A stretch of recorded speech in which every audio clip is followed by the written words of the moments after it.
ಎಲ್ರು ಕೂಡ welcome to Soumya madam ಅಂತ ಹೇಳ್ತೀರಾ. ಸಾಗರದ ಸೊರಬ, ಯಾಕಂತ ಹೇಳಿದ್ರೆ ಸಾಗರದ ಸೊರಬದಿಂದ ಅವರು ಮಾತಾಡ್ತಾ ಇದ್ದಾರೆ. ಅಂತ ಪ್ಲೇಸ್ ನಿಂದ ಕೂಡ ಚಾಟ್ ಜಿ ಪಿ ಟಿ ಕಲಿತು ಅವರು ಅವರ ಬಿಸ್ನೆಸ್ಸಿಗೆ ಸಮರ್ಪಕವಾಗಿ ಬಳಸ್ತಾ ಇದ್ದಾರೆ. Welcome to you Soumya madam. Thank you sir. ನನಗೆ ಅವಕಾಶ ಕೊಟ್ಟಿದ್ದಕ್ಕೆ ನಾನು ಹರಿ ಸರ್ ಮತ್ತೆ ಮಾಯ ಸರ್ಗೆ ತುಂಬ ಹೃದಯದಿಂದ ಥ್ಯಾಂಕ್ಸ್ ಹೇಳೋದಕ್ಕೆ ಇಷ್ಟಪಡ್ತೀನಿ.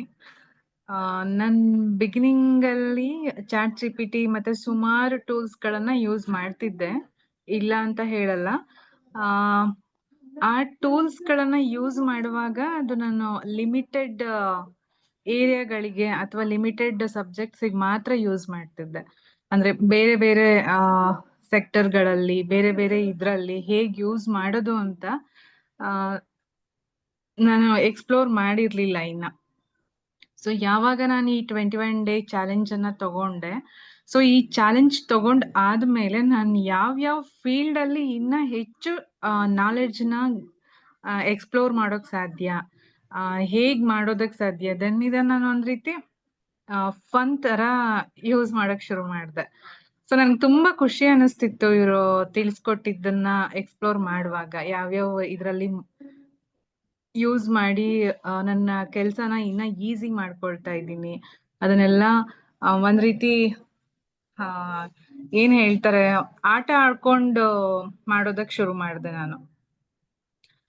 ಬೇಸಿಕಲಿ ನಾನೊಬ್ಬ web designer, then digital marketer, ಮತ್ತೆ ನನ್ನ ಸ್ಮಾಲ್ ಬಿಸ್ನೆಸ್ ಇದೆ, ಹೋಮ್ ಮೇಡ್ ಪ್ರಾಡಕ್ಟ್ಸ್. ಸೊ ನಾನು ಮೂರು ಇದ್ರಲ್ಲೂ ಕೂಡ ಚಾಟ್ ಜಿ ಪಿ ಟಿ ಮತ್ತೆ ಎ ಐ ನ ಯೂಸ್ ಮಾಡ್ತೀನಿ.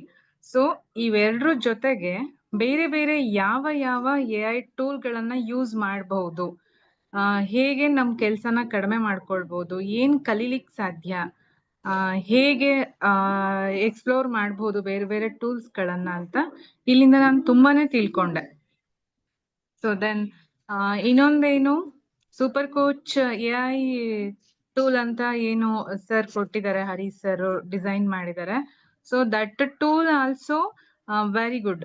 ನಾನು ಅದ್ರ ಜೊತೆಗೂ ಸಾಕಷ್ಟು ಸತಿ ಫೈಟ್ ಮಾಡಿದ್ದೀನಿ. ಅದು ಕರೆಕ್ಟ್ ಟೈಮ್ ನನ್ಗೆ ಪಾಯಿಂಟ್ಸ್ ಕೊಡದೇ ಇದ್ದಾಗ, ಅಥವಾ ನಾನು ಮಾಡಿರೋ ಟಾಸ್ಕ್ ಅನ್ನು ಕೂಡ ನೀನು ಇನ್ನ ಮಾಡಿಲ್ಲ ಅಂತ ಹೇಳಿದಾಗ ಅದ್ರ ಜೊತೆ ಚೆನ್ನಾಗಿ ಫೈಟ್ ಮಾಡ್ತಿದ್ದೆ.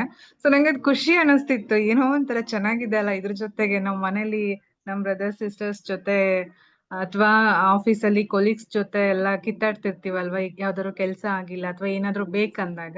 ಸೊ ಆತರ ಹಾಗ್ ಮಾಡ್ಕೊಂಡು ಕೂಡ ನಾನು ಈ ತರ ಇಲ್ಲಿ ಕಲಿಯೋಕ್ ಶುರು ಮಾಡ್ದೆ. ತುಂಬಾ ಖುಷಿ ಆಯ್ತು. ಸೊ ನಾನಿಲ್ಲಿ ಯಾವ್ಯಾವ್ದಕ್ ಯೂಸ್ ಮಾಡ್ತಿದ್ದೆ ಎ ಐ ಟೂಲ್ಗಳನ್ನ, ಅದನ್ ಬಿಟ್ಟು ಬೇರೆ ಕಡೆ ಇವತ್ತೊಂದ್ ರೀತಿ ನನಗೆ ಆಟದ ವಸ್ತು ಆಗಿ ಹೋಗ್ಬಿಟ್ಟಿದೆ. ಹಾಗಾಗಿದೆ ನನ್ಗೆ ಅಷ್ಟು ಈಸಿಯಾಗಿ ಈ ಎ ಐ ಟೂಲ್ಗಳನ್ನ, ಚಾಟ್ ಜಿ ಪಿ ಟಿನ, ಬೇರೆ ಬೇರೆ ಇನ್ನು ಕ್ಲಾಡ್ ಇರಬಹುದು, ಪರ್ಪ್ಲೆಕ್ಸಿಟಿ ಇರಬಹುದು, ಇನ್ನ ಸಾಕಷ್ಟು ಟೂಲ್ಗಳು ಬರ್ತವೆ. ನೀವು ಈ 21 ಡೇ ಚಾಲೆಂಜ್ ತಗೊಂಡಾಗ ಇದ್ರಲ್ಲಿ ನಿಮಗ್ ಸಿಗತ್ತೆ. ಸೊ ಇದ್ರ ಒಳಗಡೆ ಬಂದಾಗ ನಿಮಗೆ ಗೊತ್ತಾಗತ್ತೆ ಏನ್ ಕಲಿತೀರಾ, ಏನ್ ತಿಳ್ಕೊತೀರಾ. ಇದು ನೀವು ಆಲ್ರೆಡಿ ಇರ್ತಕ್ಕಂಥ ಜಾಬು, ಬಿಸ್ನೆಸ್ಸು ಅಥವಾ ಯಾವುದೇ ಒಂದು ಫೀಲ್ಡ್ ಆಗಿರ್ಲಿ, ಅಲ್ಲಿ ನೀವು ಈ ಟೂಲ್ ಯೂಸ್ ಮಾಡ್ಕೊಂಡು ಎಷ್ಟು ತಿಳ್ಕೊತೀರಾ, ಇನ್ನ ಎಷ್ಟು ನಿಮ್ಮ ನಾಲೆಡ್ಜ್ ನ ಗೈನ್ ಮಾಡ್ತೀರಾ ಅನ್ನೋದು ಇಲ್ಲಿ ಬಂದಾಗ್ಲೇ ಗೊತ್ತಾಗತ್ತೆ. ಅದನ್ನ ಯೂಸ್ ಮಾಡಿದವ್ರಿಗೆ ಗೊತ್ತಿರತ್ತೆ ಹೇಗಿದು ಯೂಸ್ ಆಗತ್ತೆ ಅಂತ ಹೇಳಿ. ಓಕೆ, ನನ್ಗಂತೂ ತುಂಬಾನೇ ಹೆಲ್ಪ್ಫುಲ್ ಆಗಿದೆ. ನನ್ನ ಈಗ ಆಲ್ರೆಡಿ ನಾನು ಇರೋ ವರ್ಕ್ಗೆ, ಈಗ ಸಪೋಸ್ ನನ್ಗೇನಾಗತ್ತೆ, ನಾನ್ ಕೂಡ ವೆಬ್ ಡಿಸೈನರ್ ಟ್ರೈನರ್ ಒಂದ್ ಕಂಪ್ನಿಲಿ ವರ್ಕ್ ಮಾಡ್ತಿದ್ದೇನೆ. ಸೊ ನನ್ಗೂ ಸಾಕಷ್ಟು ಜನ ಸ್ಟೂಡೆಂಟ್ಸ್ ಏನೇನೋ ಕ್ವಶನ್ಸ್ ಕೇಳ್ತಿರ್ತಾರೆ, ಏನು ಸಿಲೆಬಸ್ ಅಲ್ಲದೆ ಇರೋ ಕ್ವಶನ್ಸ್ ಕೂಡ ತಗೊಬಂದಿರ್ತಾರೆ. ಸೊ ಅವಾಗ ನಾನು ಕೂಡ ಅದ್ರ ಮೇಲೆ ಕೆಲಸ ಮಾಡಿ ರಿಸರ್ಚ್ ಮಾಡಿ ಕೂಡ ಹೇಳ್ಬೇಕಾಗತ್ತೆ. ಸೊ ಅಂತ ಟೈಮಲ್ಲಿ ನನಗೆ ಸ್ವಲ್ಪ ಬೇರೆ ನನ್ನ ಟಾಪಿಕ್ ಏನಿದೆ ಅದು ಬಿಟ್ಟು ಬೇರೆ ಕೇಳಿದಾಗ ನಾನು ಜಾಸ್ತಿ ತಲೆ ಕೆಡ್ಸ್ಕೊತಾ ಇರ್ಲಿಲ್ಲ, ಇದು ನನ್ ಔಟ್ ಆಫ್ ಸಿಲೆಬಸ್ ಅಂತ ಸುಮ್ನಾಗ್ಬಿಡ್ತಿದ್ದೆ.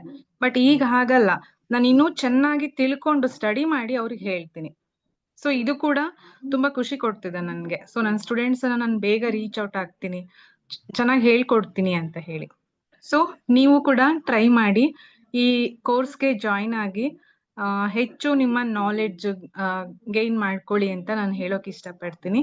ಥ್ಯಾಂಕ್ ಯು, ನನ್ಗೆ ಅವಕಾಶ ಮಾಡಿಕೊಟ್ಟಿದ್ದಕ್ಕೆ ಹರಿ ಸರ್ ಮತ್ತೆ ಮಹೇಶ್ ಸರ್ಗೆ. Thank you very much.